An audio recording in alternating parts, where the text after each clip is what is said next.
بسم الله الرحمن الرحيم وبه نستعين سبحانك لا علم لنا إلا ما علمتنا إنك أنت العليم الحكيم. الحمد لله رب العالمين والصلاة والسلام على سيد المرسلين وعلى آله وصحبه أجمعين ومن تبعهم بإحسان إلى يوم الدين. أعوذ بالله من الشيطان الرجيم. بسم الله الرحمن الرحيم.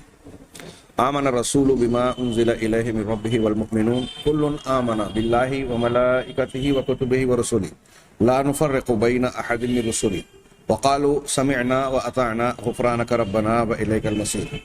سامعین کرام، البشارات فی کتب الہندوس کا حصہ دکتور ضیاء الرحمن کی کتاب کا ہم جان رہے ہیں، اس پر نظر گزار رہے ہیں۔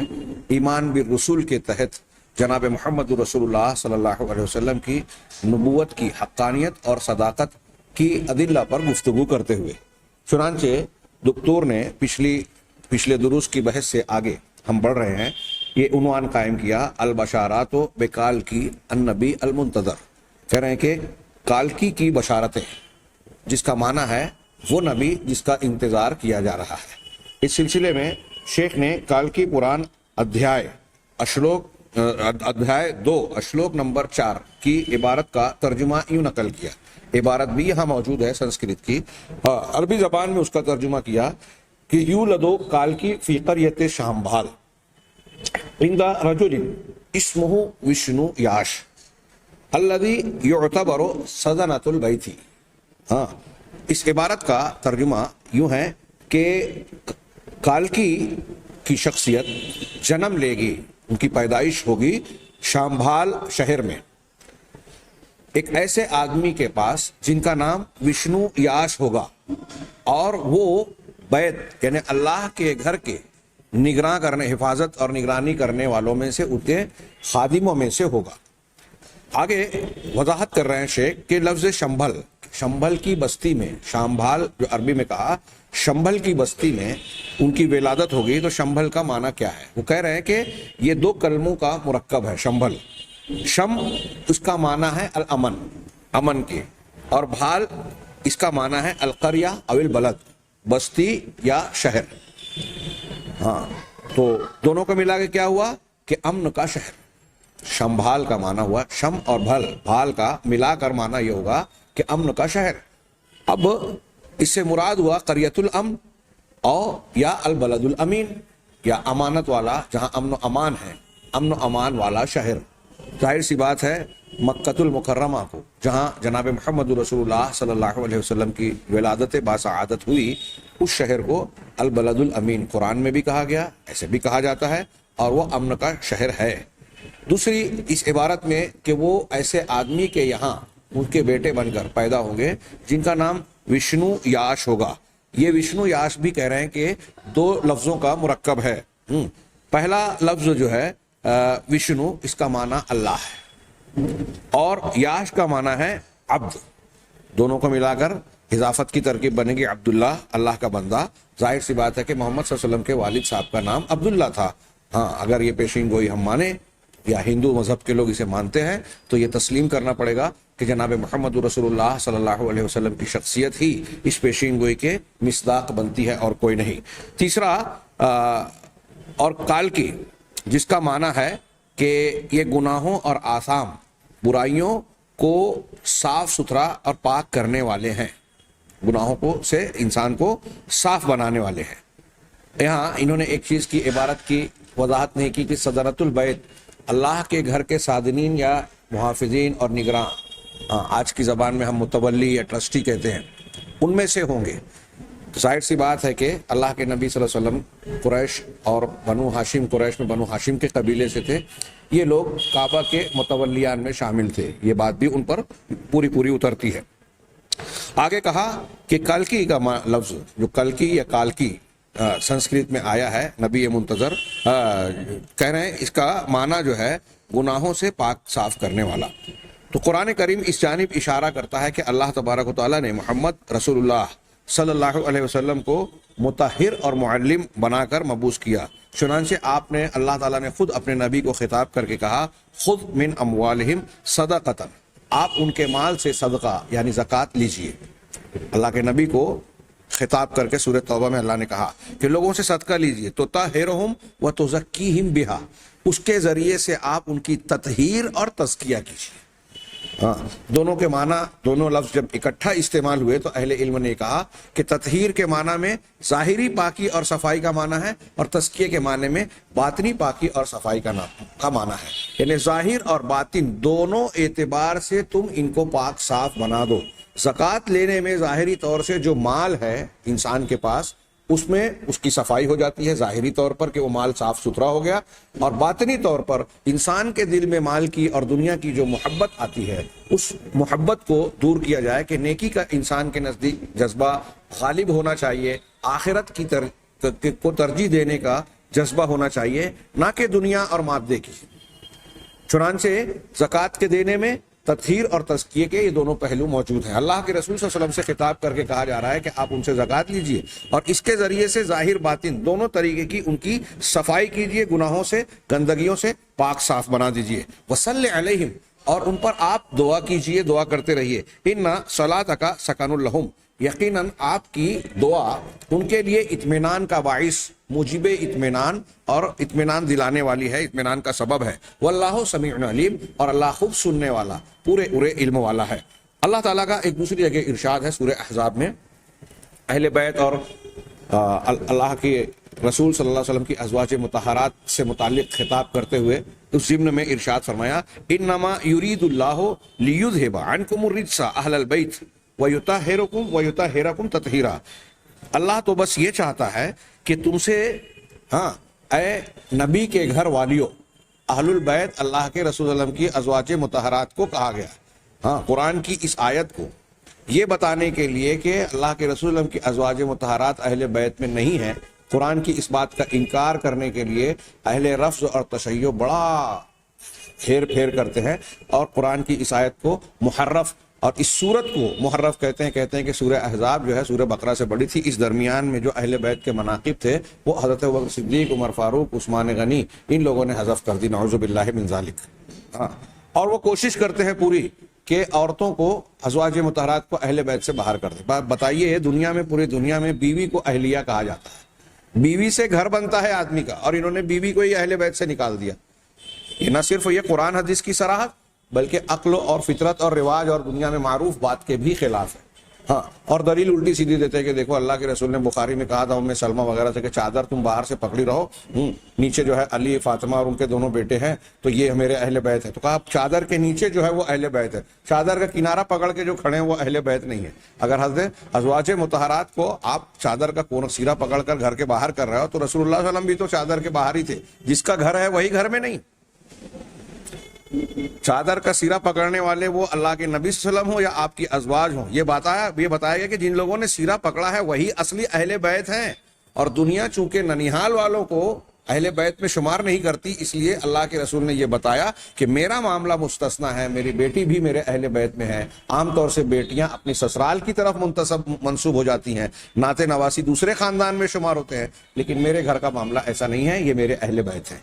یہ ایک دوسری بحث آ گئی، میں اہل بیت کا لفظ آیا تو یہ وضاحت کیے بغیر نہیں رہ سکا، خیر جو ہمارے موضوع سے متعلق نہیں ہے۔ بہرحال اللہ تعالیٰ کا یہاں ارشاد ہے کہ ہم نے، اللہ تو یہ چاہتا ہے کہ اے نبی کے گھر والیوں، تم سے جو ہے وہ گندگی کو، تمام قسم کی اور ہر قسم کی گندگی کو دور کر دے، وَيُطَهِّرَكُمْ تَطْهِيرًا، اور پورے طریقے سے تمہیں پاک صاف بنا دے۔ تمہارے تعلق سے یہ چاہتا ہے تو نبی کو بھی یہ تعلیم دی۔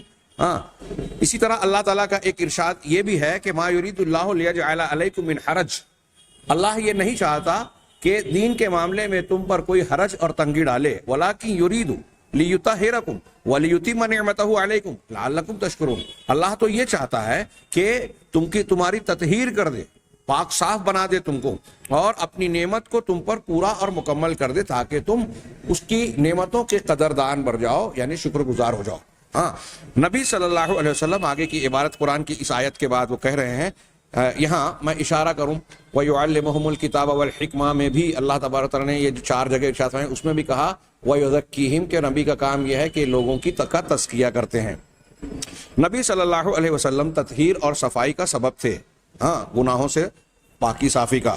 فمن آمن بھی، پس جو شخص اللہ کے نبی صلی اللہ علیہ وسلم پر ایمان لایا، آپ کی تصدیق کی، آپ کو سچا مانا، اور آپ جو کچھ لے کر آئے ہیں یعنی آپ کی تعلیمات پر عمل پیرا ہوا، تو یہ چیزیں اللہ کے اذن سے اس کے لیے پاک کرنے والی، صاف کرنے والی ہیں، اس کو گناہوں سے پاک صاف بناتی ہیں. اور اللہ تبارک و تعالی، اللہ کے نبی جناب محمد رسول اللہ صلی اللہ علیہ وسلم کے ناموں میں سے ایک نام الماحی ہے، جس کا معنی ہے الذی یمحو اللہ بہ الکفر، کہ اللہ جس کے ذریعے سے کفر کو مٹاتا ہے. محو کرنا ہم اردو میں بھی بولتے ہیں کہ اس کا نام لسٹ سے محو ہو گیا، مٹ گیا، اسی سے اس میں فاعل ہے ماحی. اللہ کے رسول کے ناموں میں سے ایک نام الماحی ہے. ہاں، اور اس کا معنی کیا ہے کہ وہ ذات جس کے ذریعے سے اللہ تعالیٰ کفر کو مٹاتا ہے. والکفر من اغلظ النجاسات، اور کہہ رہے ہیں کہ کفر جو ہے تمام گندگیوں میں سب سے زیادہ سخت قسم کی، سب سے زیادہ غلیظ نجاست ہے. کفر اکبر اور شرک اکبر سب سے بڑی گندگی ہے، نجاست ہے. اگر کوئی آدمی، علامہ ابن قیم کہتے ہیں کہ جنت پاکیزہ جگہ ہے، پاکیزہ لوگوں کے لیے ہے. ہاں، اگر کوئی آدمی شرک اکبر اور کفر اکبر پر مر گیا تو وہ جہنم میں جائے گا، اور جہنم کی آگ بھی اس کے اس گندگی کو صاف نہیں کر پائے گی. لہذا جب شرک اکبر اور کفر اکبر اور نفاق اکبر کی گندگی پاک ہی نہیں ہوگی تو وہ اس لائق ہی نہیں بنیں گے کہ جہنم سے نکل کر جنت میں جائیں. بہرحال جبیر بن مطعم رضی اللہ تعالیٰ عنہ کی روایت ہے کہ اللہ کے رسول صلی اللہ علیہ وسلم نے فرمایا، وہ کہتے ہیں کہ آپ نے فرمایا ان لی اسماء، یہ حدیث پیچھے گزر چکی ہے کہ میرے کچھ نام ہیں، انا محمد و انا احمد، میں محمد ہوں، میں احمد ہوں، وہ انا الماحی، اور میں ماحی ہوں، مٹانے والا. الذی یمحو اللہ بہ الکفر، وہ ذات کہ میرے ذریعے سے اللہ کفر کو مٹاتا ہے. وانا الحاشر الذی یحشر الناس علی قدمی، میں حاشر ہوں کہ جس کے قدموں پر اللہ کے نبی صلی اللہ علیہ وسلم کہہ رہے ہیں کہ لوگوں کو اکٹھا کیا جائے گا، یعنی یہاں سے شروعات ہوگی، آپ سے سب سے پہلے آپ کو حشر کیا جائے گا، اور اس کے بعد آپ کے بعد سب کو. ہاں، وانا العاقب، اور میں العاقب ہوں، اور عاقب وہ ذات ہے جس کے بعد کوئی نبی نہیں ہے، یعنی خاتم النبیین ہے. ہاں. نمبر 2، انہوں نے ایک عبارت نقل کی کالکی پران ادھیائے سے، اس کا دوسرا حصہ اشلوک نمبر 11. ہاں، اسی طریقے سے کالکی النبی المنتظر محمد رسول اللہ صلی اللہ علیہ وسلم نامی کتاب میں صفحہ نمبر 27 سے یہ عبارت نقل کی کہ یولدو مہارشی کالکی فی بیت وشنو یاش مع زوجتہ سومتی، کہ مہارشی کالکی، مہارشی، ہاں، مہارشی بہت سب سے بڑے عالم، ہاں، اور نیک انسان، کالکی یہ وشنو یاش کے گھر میں، ہاں، ان کی بیوی سومتی کے نام کے یہاں پیدا ہوں گے. یہ گویا کالکی پران ادھیائے کی عبارت کا ترجمہ ہے. اب آگے وضاحت کر رہے ہیں، اس سے پہلے وشنو یاش کا ذکر ہو چکا، اس کا معنی عبداللہ ہے. ہاں، کلمۃ سومتی معنیٰ صاحبۃ السلامۃ والامن، سومتی کا معنی ہوتا ہے کہ وہ عورت یا خاتون جو سلامتی اور امن والی ہو، مؤنث کے معنی میں. ولعلنا نرى ربطا، اور ہمیں یہاں ایک معنی میں ربط نظر آتا ہے اس سومتی کے لفظ میں، اور نبی صلی اللہ علیہ وسلم کی والدہ کے نام آمنہ میں جو امن سے ہی بنا ہے، امن والی. تو انہوں نے کہا لعلنا نرى، کہ ہم دیکھ سکتے ہیں، ممکن ہے کہ ہم دیکھ سکتے ہیں کہ اس کے معنی میں سومتی کے معنی اور نبی صلی اللہ علیہ وسلم کی والدہ کے نام کے درمیان معنی کا ربط پایا جاتا ہے، یعنی ایک قریب ایک ہی معنی ہے. اسی طرح سے وشنو یاش کا معنی عبداللہ ہے، جیسا کہ گزر چکا. تیسری عبارت انہوں نے نقل کی کالکی پران ادھیائے 2 اشلوک نمبر 15، پچھلے مصدر کے حوالے سے انہوں نے اس کتاب کا بھی حوالہ دیا. کہا کہ انہو یولد فی الثانی عشر من ظہور القمر فی شہر اسمہ مادوہ، کہہ کے یہ وہ جو آنے والے نبی منتظر ہیں ان کی ولادت چاند کے مہینے کی 12 تاریخ کو مادوہ مہینے میں، اس مہینے میں ولادت ہوگی 12 تاریخ کو، جسے مادوہ کہتے ہیں. ہاں، کہتے ہیں مادوہ کا معنی ہے جس کو دل رغبت رکھے، پسند کرے، یعنی الشہر المرغوب فی، جس میں لوگ رغبت رکھیں. یہ جو میں نے ترجمہ کیا ہے اس کی سنسکرت عبارت بھی یہاں موجود ہے حوالوں کے ساتھ. ہاں، کہہ رہے ہیں کہ والمحبب الی النفوس، مادوہ کا معنی پسندیدہ مہینہ اور جو دلوں کو بھائے، لبھائے، اور یہ شہر ربیع ہے. ربی میں فصل ربی ہوتی ہے تو اس میں گویا ہریالی سرسبزی اور لوگوں کو لبھانے والا منظر ہوتا ہے، پسندیدہ موسم ہوتا ہے۔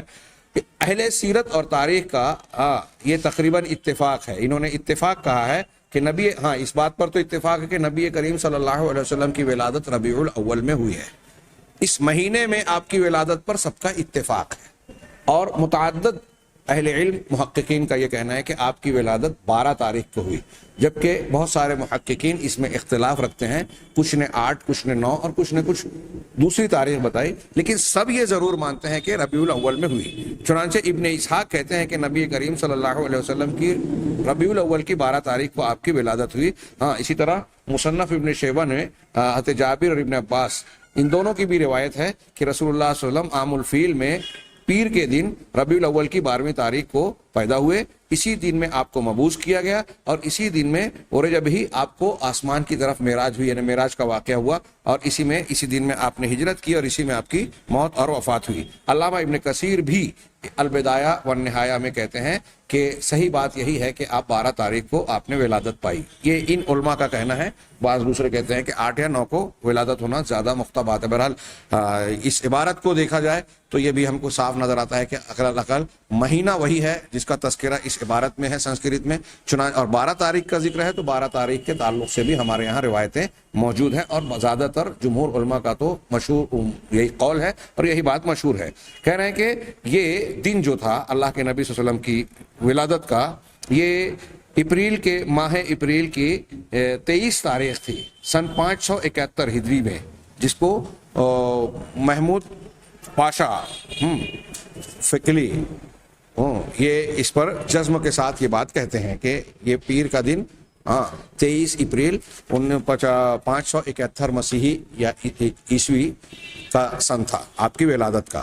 چوتھے نمبر پر ایک عبارت نقل کی مختصر سی شیخ نے کہ ان مہارشی کال کی یکون متصفم بصفات ثمانیہ، کہ مہارشی کال کی نبی کریم صلی اللہ علیہ وسلم کے بارے میں کہہ رہے ہیں کہ وہ 8 صفات سے متصف ہوگا۔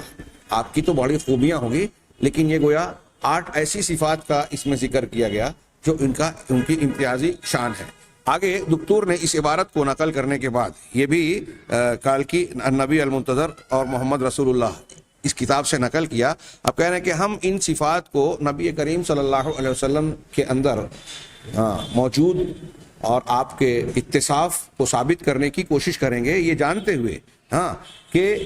ہوئے اس بات کا اظہار کرتے ہوئے کہ ہندوؤں کے ابطال میں سے، ہندوؤں کی عظیم شخصیات میں سے کوئی بھی شخصیت ایسی نہیں گزری ہے جو ان 8 صفات سے متصف ہو، جو ان کے یہاں موجود ہے کہ یہ آنے والا مہارشی کال کی ان صفات سے متصف ہوگا۔ اور خاص طور سے کلیگ کا زمانہ ان کے اعتبار سے جب سے چل رہا ہے، اس کلیگ میں کوئی ایسا شخص جس کا نبی کی حیثیت سے ظاہر ہونے کا ان کے یہاں بھی انتظار پایا جاتا ہے، جس کا وہ انتظار کر رہے ہیں، تو اس کلیگ میں کوئی ایسی شخصیت ہندوؤں میں بھی پیدا نہیں ہوئی جس کے بارے میں وہ یہ کہہ سکیں کہ یہ 8 صفات اس کے یہاں پائی جاتی ہیں۔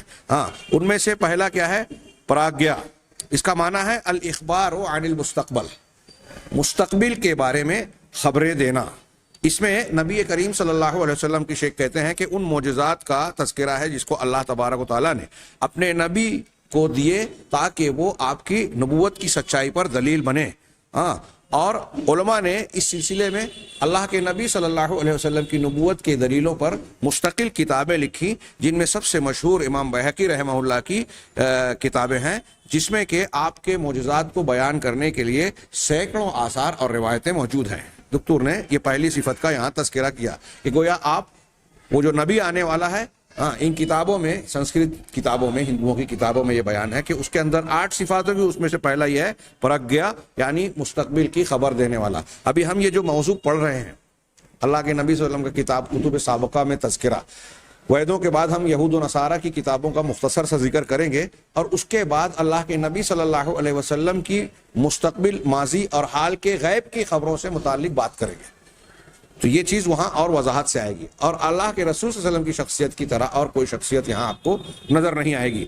ثانیاً دوسرا، یہ انگریزی میں انہوں نے CULINATA لکھا، وہ کلی ناتا یا جو بھی اس کا تلفظ ہو، پروننسیشن ہو، جس کا معنی یہ ہوتا ہے کہ وہ نبی جو اپنی قوم میں سب سے زیادہ شرف اور بلندی والا ہوگا۔ یہاں انہوں نے 3-4 روایتیں نقل کی جو ہم اس سے پہلے اللہ کے رسول صلی اللہ علیہ وسلم کے نام و نسب کے بیان میں بیان کر چکے ہیں کہ نبی کریم صلی اللہ علیہ وسلم کو اللہ تبارک و تعالیٰ نے دنیا کے سب سے بہترین نسب میں، اسماعیل کی اولاد میں، کنانہ میں قریش میں بنو ہاشم میں آپ کو منتخب کیا۔ اس سلسلے میں 2-3 روایتیں انہوں نے نقل کی، اور وہ روایت بھی نقل کی کہ قیامت کے دن آپ کو اللہ تبارک و تعالیٰ نے آپ نے ارشاد فرمایا کہ میں قیامت کے دن تمام آدم کے بیٹوں کا سردار رہوں گا۔ اور ہرقل کے سامنے ابو سفیان کے بیانات میں بھی آپ کے اونچے نسب والے ہونے کا تذکرہ موجود ہے۔ یہ دوسری صفت تھی۔ تیسری وہ ہے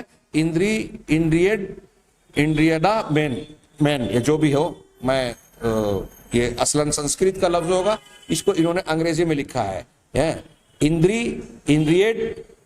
انڈریڈا مین، جو بھی اس کا تلفظ ہو، جس کا معنی ہوتا ہے الغالب علی نفسہ، کہ وہ شخص جو اپنے آپ پر، اپنے نفس پر کنٹرول اور غلبہ رکھنے والا ہے۔ اللہ کے نبی صلی اللہ علیہ وسلم کے بارے میں گویا یہاں بتا رہے ہیں کہ اس میں اس بات کا اشارہ ہے کہ آنے والا نبی اپنے نفس پر دوسروں کے مقابلے میں زیادہ قابو رکھنے والا ہوگا۔ ابھی ہم یہود اور نصارہ کی کتابوں کا تذکرہ جب کریں گے تو وہاں ایک واقعہ، حضرت زید بن ثانہ یہودی عالم تھے، انہوں نے توریت میں مذکور ایک خوبی کو اللہ کے رسول صلی اللہ علیہ وسلم کے اندر جانچنے کی پریکٹیکل اور عملی کوشش کی کہ جتنی ان کے ساتھ گستاخی کی جائے گی، بدتمیزی کی جاتی ہے، اتنا جہالت کا رویہ اختیار کی جائے، اتنا زیادہ ان کے اندر حلم اور بردباری کا اظہار ہوگا رد عمل میں۔ اور یہ انہوں نے آپ کے اندر جانچا اور پھر اسلام قبول کیا۔ ہم واقعہ آگے پڑھیں گے، جانیں گے۔ تو یہ آپ کے اپنے آپ پر کنٹرول کا انتہائی واضح ذکر ہے، اور ایسی متعدد روایت ہیں۔ رسول اللہ صلی اللہ علیہ وسلم کے حضرت عائشہ صدیقہ کہتی تھیں، فرماتی تھیں کہ اللہ کے رسول صلی اللہ علیہ وسلم کے بارے میں کہ آپ روزے کی حالت میں جو ہے اپنی بیویوں سے ملامسہ، یعنی بوس و کنار والا معاملہ ہو جاتا تھا، لیکن آپ لوگوں کو منع کیا۔ حضرت عائشہ نے کہا کہ اللہ کے نبی صلی اللہ علیہ وسلم سے زیادہ اپنے آپ پر کون ہے تم میں سے جو کنٹرول رکھتا ہو، قابو رکھتا ہو؟ تو گویا آپ اپنے آپ پر مکمل قابو رکھتے تھے۔ تو کہا کہ انسان کے ساتھ، ہر انسان کے ساتھ شیطان بھی ہوتا ہے جو اس کو برائی کا حکم دیتا ہے، حرام چیزوں کو اس کے سامنے مزین اور آراستہ کر کے دکھاتا ہے۔ چنانچہ انسان اللہ تبارک و تعالیٰ کی حرام اور منع کی ہوئی چیزوں میں پڑ جاتا ہے۔ الا ان اللہ تبارک جعل نبیہ، لیکن اللہ تعالیٰ نے اپنے نبی کو شیطان کے اس مکر و فریب سے محفوظ رکھا اور آپ کو اپنی ذات پر پورا کنٹرول عطا فرمایا، جیسا کہ حدیث میں ہے، جیسا کہ ابو ہریرہ رضی اللہ تعالیٰ عنہ کی روایت ہے کہ وہ کہتے ہیں نبی صلی اللہ علیہ وسلم سے روایت کرتے ہوئے کہ عفریت من الجن تفلت علی البارحہ لیقطع علی الصلاۃ، کہ جنوں میں سے ایک عفریت نے، دیو قامت، بہت طاقتور، اس جن نے گویا میرے اوپر کل رات جو ہے اس نے گویا قابو پانے کی، حملہ کرنے کی کوشش کی تاکہ میری نماز سے مجھ کو غافل کرے، توڑ دے، میرے توجہ بڑھ جائے۔ لیکن اللہ تبارک و تعالیٰ نے مجھے اس پر قابو دے دیا۔ فَأَمْكَنَنِ اللَّهُ مِنْهُ فَأَرَدْتُ أَنْ أَرْبِطَهُ إِلَى سَارِيَةٍ مِنْ سَوَارِ الْمَسْجِدِ، تو میں نے یہ چاہا کہ ان کو مسجد کے ستونوں میں سے کسی ستون میں باندھ دوں، یہاں تک کہ تم صبح کرو اور تم سب لوگ اپنی آنکھوں سے وَتُنْظِرُوا إِلَيْهِ كُلُّكُمْ، اپنی آنکھوں سے اسے تم سب دیکھ لو۔ فَذَكَرْتُ قَوْلَ أَخِي سُلَيْمَانَ، لیکن پھر مجھے اپنے بھائی سلیمان کا قول، ان کی دعا یاد آئی جو انہوں نے کہا تھا رب اغفر لی وہب لی ملکا لا ينبغی لأحد بعدی، کہ پروردگار تو مجھے بخش دے اور مجھے ایک ایسی سلطنت سے نواز جو میرے بعد کسی کے لیے روا نہ ہو، مناسب نہ ہو۔ انک انت الوہاب، یقیناً تو بڑا بخشنے والا، عطا کرنے والا، نوازنے والا ہے۔ تو فرد اللہ خاسئن، تو پھر میں نے نہیں باندھا یہ سوچ کر، تو اللہ تبارک و تعالیٰ نے اسے نامراد اور خاصے ذلیل کر کے اسے لوٹا دیا۔ عائشہ صدیقہ رضی اللہ تعالیٰ عنہ نے اپنے اس قول کے ذریعے سے اس بات کی تائید کی، ایکم یملک اربہ کما کان النبی صلی اللہ علیہ وسلم یملک اربہ، کہ تم میں سے کون سا شخص ہے جو اپنی ضرورت اور خواہش پر اس طرح سے قابو رکھتا ہے جس طرح جناب محمد رسول اللہ صلی اللہ علیہ وسلم قابو اور کنٹرول رکھتے تھے۔ یہ بخاری کی روایت میں ہے۔ نبی صلی اللہ علیہ وسلم نے صحیح حدیثوں میں اس بات کی طرف اشارہ کیا ہے کہ ان الشدید لیس بالسرعہ، کہ طاقتور، پہلوان، غالب ہونے والا انسان، سخت انسان وہ نہیں ہے جو دوسروں کو پچھاڑ دے، بلکہ طاقتور اور شدید انسان تو حقیقت میں وہ ہے جو غصے گرمی کے وقت اپنے آپ پر قابو اور کنٹرول رکھے۔ یہ تیسری صفت کی تھوڑی سی وضاحت کی انہوں نے۔ چوتھی ہے شرط، یعنی بمانا عندہ العلم الالہی، کہ وہ شخص جس کے پاس علم الہی ہوگا، اللہ کی طرف سے دیا گیا علم۔ دنیا میں بہت سارے لوگ پڑھتے پڑھاتے ہیں، مطالعہ کرتے ہیں، اساتذہ سے سیکھتے ہیں، ہم نے والدین سے کچھ چیزیں سیکھی، ماحول سے کچھ چیزیں جانی، اور بہت ساری کتابوں سے۔ تو یہ کسبی علوم، تحقیقات، تجربات، مشاہدات سے جو حاصل ہوتا ہے، یہ دنیا کے علوم انسان کے اپنے دنیاوی ذرائع سے حاصل شدہ ہوتا ہے۔ لیکن جو علم الہی ہے، علم نبوت ہے، وہ وحی پر مشتمل ہوتا ہے۔ ہاں، اس اعتبار سے، مصدر کے اعتبار سے علم کی تقسیم کی جاتی ہے، تو کہتے ہیں کہ جو کائنات کا علم ہے وہ تکوینی غور، فکر، تجربات اور پڑھنے پڑھانے سے حاصل ہوتا ہے، لیکن شریعت کا جو علم ہے، دین کا جو علم ہے، عقیدے کا جو علم ہے، وہ اللہ تعالیٰ کی نازل کردہ وحی کے ذریعے سے حاصل ہوتا ہے۔ اس لیے اس کے حصول کا ذریعہ صرف نبوتیں ہی ہے۔ تو اس آنے والے کالکی کی ایک صفت ان کتابوں میں، ہندو کتابوں میں یہ بیان کی گئی کہ وہ شرطی ہوگا، شروط ہوگا، کہ جس کے پاس علم الہی ہے۔ ہاں، علم الہی سے مراد کیا ہوا؟ وَيُرَادُ بِهِ الْوَحْيُ، اس سے مراد وحی ہے، یعنی اللہ کا کلام جو اللہ کی وحی کا حصہ ہوگا، اللہ کی وحی کی شکل میں نازل ہوگا۔ والقرآن الکریم، قرآن کریم نے اس بارے میں واضح اشارہ فرمایا۔ ہم اور آپ جانتے ہیں کہ اللہ نے کہا وَمَا يَنطِقُ عَنِ الْهَوَىٰ، اللہ کے رسول اپنے جی سے کوئی بات نہیں کہتے، اپنی طرف سے کوئی بات نہیں کہتے، ہوائے نفس سے۔ ہاں، ان ہوا الا وحی یوحا، وہ تو بس وحی ہے جو ان کی طرف نازل کی جاتی ہے وحی کی شکل میں۔ ہاں، وہذا وقال تعالی، اسی طرح اللہ تبارک و تعالیٰ نے یہ بھی ارشاد فرمایا کہ وَلَوْ تَقَوَّلَ عَلَيْنَا بَعْضَ الْأَقَاوِيلِ، اگر اللہ کے رسول ہم پر بعض باتیں گڑھ لے، اپنی طرف سے کہہ کر ہماری طرف منسوب کر دیں، لَأَخَذْنَا مِنْهُ بِالْيَمِينِ، تو داہنی جانب سے یا داہنے ہاتھ سے ہم انہیں پکڑ لیں گے، ثم لقطعنا منه الوتین، پھر ہم ان کی رگے جہاں کو کاٹ دیں گے۔ ہاں، اگر یہ جھوٹ باندھیں گے تو ہم ایسا کریں گے۔ قرآن یہ کہہ رہا ہے کہ اس کا مطلب یہ ہوا کہ جو کچھ رسول کہہ رہے ہیں وہ جھوٹ نہیں باندھ رہے۔ اگر وہ جھوٹ باندھتے اللہ پر تو اللہ سزا دیتا، پکڑ لیتا، اللہ نے نہیں پکڑا۔ اس کا مطلب یہ کہ وہ جو کہہ رہے ہیں وہ اللہ کی طرف سے کہہ رہے ہیں، اللہ تعالیٰ نے جو وحی نازل کی اسی کو تم تک پہنچا رہے ہیں۔ اسی طرح اللہ تبارک و تعالیٰ نے فرمایا وَكَذَلِكَ أَوْحَيْنَا إِلَيْكَ قُرْآنًا عَرَبِيًّا لِتُنذِرَ أُمَّ الْقُرَىٰ وَمَنْ حَوْلَهَا، اسی طرح ہم نے آپ کی طرف عربی زبان میں قرآن کو نازل کیا تاکہ آپ ام القریٰ، مکہ اور اس کے گرد پیش تمام لوگوں کو ڈرائیں۔ ہاں، آگے آ رہا ہے کہ یہ مکہ پوری دنیا کا سینٹر ہے، اس اعتبار سے گرد و پیش کی اندر پوری دنیا شامل ہے۔ اس معنی کی بہت ساری آیتیں ہیں۔ پانچویں صفت پراکرم، اس کا معنی ہے رجل قوی البنیہ الذی لا یغلب، وہ آدمی جو مضبوط جسم والا ہو، جس کا ڈھانچہ اور دھڑ اور کیا کہیں گے جسہ، قوی الجسہ ہو، مضبوط جسم والا ہو، ہاں، جس پر کہ غالب نہ ہوا جا سکے، پچھاڑا نہ جا سکے، یعنی وہ اپنی پیدائش میں ایسا آدمی ہو جو باوقار اور پرہیبت شخصیت کا مالک ہو۔ ہاں، لا نقص فیہ ہے، اس میں کوئی کمی نہ ہو کہ کمزوری ہے، لنگڑا پن یا اپاہج پن ہے، یا ایسا کوئی نقص ہے جس کی وجہ سے اس کے اندر خامی اور کمزوری محسوس کی ہے۔ مکمل شخصیت جسمانی اعتبار سے بھی اور باوقار نظر آئے، ہاں، کوئی کمی نہ ہو۔ لیس المراد بہ انہ ضخیم، اس کا یہ مطلب نہیں ہے کہ وہ ضخیم ہے، بہت موٹا، سومو پہلوان یا اس قسم کے لوگ، یہ حقیقت میں صحت مند اور باوقار کہلانے کے دائرے میں نہیں آئیں گے۔ ہاں، یہاں مراد یہ ہے کہ جسمانی اعتبار سے مضبوط اور مکمل،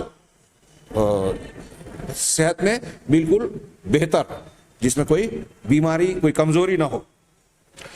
رسول اللہ صلی اللہ علیہ وسلم کی یہ صفت بیان کی گئی ہے، یہ جو بیان کیا گیا پراکرم کے معنی میں، کہہ رہے ہیں کہ یہ اس صفت کو اگر آپ اللہ کے رسول صلی اللہ علیہ وسلم کے ظاہری اوصاف کو جو حدیثوں میں بیان کیا گیا، ہم نے ابتدائی دروس میں نبی کریم صلی اللہ علیہ وسلم کے ظاہری اوصاف اور کمالات کو بیان کیا ہے، اور یہاں بھی انہوں نے بڑی تفصیل سے آپ کے کچھ اوصاف کا ذکر کیا کہ آپ کی جسم کیسا تھا، چہرہ کیسا تھا، چہرہ مبارک، آپ سورج چاند کی طرح چمکدار، اور دوسرے اوصاف جو ہم اس سے پہلے پڑھ چکے ہیں ان کا ذکر کیا، آپ کی چال کیسی تھی، اوپر سے نیچے کی طرف آنا۔ ہاں، اللہ کے نبی صلی اللہ علیہ وسلم کی اس طرح کی خوبیوں کا انہوں نے کئی صفحات میں آپ کو جو روپ دیا گیا، ہاں، اور نبی کریم صلی اللہ علیہ وسلم کے بارے میں کہا گیا کہ مجھے 5 چیزیں ایسی دی گئی ہیں جو مجھ سے پہلے کسی کو نہیں دیا گیا، اس حدیث کا بھی تذکرہ کیا۔ یہ چیزیں ہم چونکہ پہلے بیان کر چکے ہیں، اس لیے میں صرف اشارہ کر کے آگے بڑھ رہا ہوں کہ یہ خوبی بھی جناب محمد رسول اللہ صلی اللہ علیہ وسلم میں بدرجہ اتم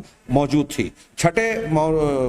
چھٹے نمبر پر انہوں نے جس صفت کا ذکر کیا وہ ابو بھاشیتا، ابو بھاشیتا، بھاشا زبان کو کہتے ہیں، اسی سے یہ لفظ بنا ہے کہ وہ ابو نہیں ابو، ابو بھاشیتا یعنی مختصر گفتگو کرنے والا، قلیل الکلام، کم بولنے والا۔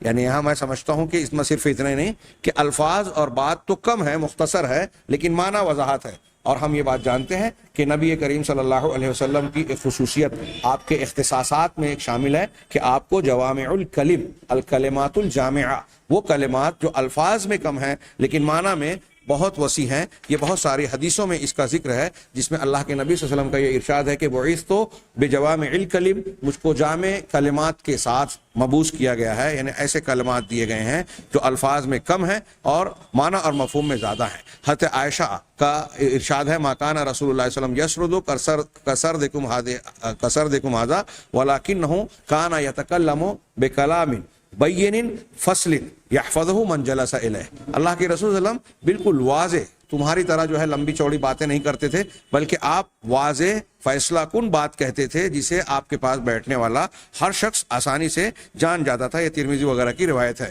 اسی طرح 7ویں صفت کے طور پر یہ دان یا ڈین، DAN کا لفظ استعمال کیا ہے کہ وہ نبی کی ایک صفت، آنے والے کالکی کی ایک صفت DAN، دان یا دین ہے، جس کا معنی وہی دانویر جو ہے کہ سخی کریم ہوگا جو اپنے پاس موجود چیزوں کے سلسلے میں بخیلی نہ کرے۔ اللہ کے نبی صلی اللہ علیہ وسلم کی سخاوت پر ہم نے بہت لمبی چوڑی اس سے پہلے دروس میں گفتگو کی ہے کہ اللہ کے رسول نے جب کوئی چیز مانگی جاتی تو آپ کبھی نہیں کہتے، آپ اپنے گھر میں کبھی کوئی چیز رکھتے نہیں ہیں، آپ لوگوں میں سب سے زیادہ سخی تھے۔ آپ نے ایک انسان کو اتنا دیا کہ دو پہاڑیوں کے بیچ کی پوری وادی بھر گئی، ہاں، اور وہ شخص جا کے اپنے قبیلے کے لوگوں کو کہتا ہے کہ محمد ایسے شخص ہیں جو اتنا خرچ کرتے ہیں کہ انہیں فاقے کا کوئی اندیشہ اور ڈر ہوتا ہی نہیں ہے۔ تو آپ کی سخاوت بالکل واضح صفت کے طور پر چمک رہی ہے آپ کی سیرت مبارکہ اور آپ کی تاریخ میں۔ 8ویں اور آخری صفت جو بیان کی گئی کہ کریتگیاتا، ہاں، جو بھی اس کا اصل مفہوم ہو، سنسکرت میں تلفظ ہو، جس کا معنی ہے المعترف بالجمیل، جو خوبی کے ساتھ، جو خوبی کا اعتراف کرنے والا ہو۔ نبی کریم صلی اللہ علیہ وسلم دوسروں کی خوبیوں کا خوب اعتراف کرتے تھے۔ یہاں انہوں نے کچھ روایتیں نقل کی حضرت بکر صدیق کے بارے میں جو آپ نے خوب تعریف کی، انصار کے بارے میں جو تعریف کی، مہاجرین کی تعریف کی، اور اللہ کے نبی صلی اللہ علیہ وسلم کے بارے میں خود اللہ نے کہا کہ آپ خلق عظیم پر ہیں۔ اس کے علاوہ میں یہ کہہ سکتا ہوں کہ نبی کریم صلی اللہ علیہ وسلم کی سیرت پہ آپ پڑھیں گے تو آپ کو معلوم ہوگا کہ جب آپ سے پوچھا جائے گا سب سے بہتر کون ہے تو آپ کہتے تھے کہ فلاں نبی ہے۔ موسیٰ کو مجھ سے زیادہ ستایا گیا، ہاں، کہا نسب میں سب سے اچھا کون ہے، کہا یوسف، خود نبی ہیں، نبی کے بیٹے ہیں، نبی کے پوتے ہیں، نبی کے پر پوتے ہیں۔ ہاں، تو یہ آپ دوسروں کی تعریف اور دوسروں کی خوبیوں کا اعتراف کر رہے ہیں۔ نبی کریم صلی اللہ علیہ وسلم کی سیرت میں آپ کو اس طرح کے بہت واضح نشانات اور بیانات ملیں گے۔ ہاں، یہ اس کے علاوہ 5 نمبر پر